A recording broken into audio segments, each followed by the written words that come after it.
Apakah perempuan hanya dilahirkan untuk diam di rumah, memasak, mengasuh anak, dan melayani suami? Pertanyaan tajam itu pernah ditulis oleh Raden Ajeng Kartini, seorang gadis bangsawan Jawa yang berani menggugat adat pada zamannya. Di balik pingitan yang membatasi langkahnya, lahirlah pikiran-pikiran gemilang yang kelak mengubah arah sejarah perempuan Indonesia.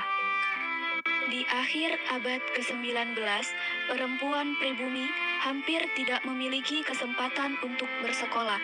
Hanya laki-laki dan segelintir bangsawan yang bisa mengecam pendidikan.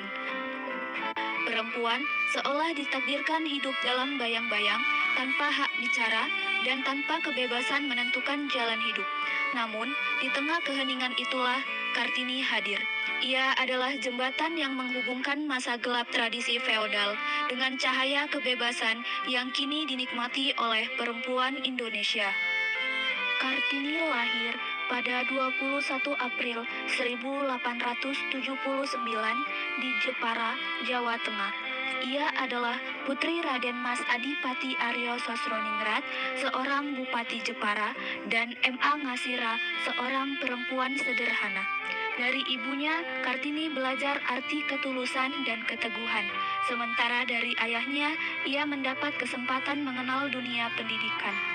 Sejak kecil, Kartini dikenal sebagai gadis cerdas, kritis, dan haus ilmu. Ia bersekolah di ELS Europe's Leisure School, sebuah sekolah dasar Belanda, hingga berusia 12 tahun. Di sanalah ia mulai mengenal bahasa Belanda dan budaya Barat. Namun, ketika menginjak remaja, adat menuntut dirinya untuk dipingit. Kartini tidak lagi bisa bebas melangkah keluar rumah seperti anak-anak laki-laki pada umumnya. Meski begitu, ia tidak menyerah. Ia menulis surat, membaca buku, serta berdiskusi dengan sahabat penanya dari Belanda. Ia mengatakan bahwa dirinya ingin bebas, berdiri sendiri, dan tidak menjadi boneka yang hanya dipajang. Dalam salah satu suratnya kepada sahabat, Kartini menulis, "Saya ingin sekali bahwa perempuan memiliki hak yang sama untuk belajar. Bukankah perempuan juga manusia yang sama-sama berhak untuk maju?" Kalimat itu menunjukkan betapa tajam pemikirannya. Bagi Kartini, pendidikan bukan hanya hak laki-laki, melainkan hak semua manusia.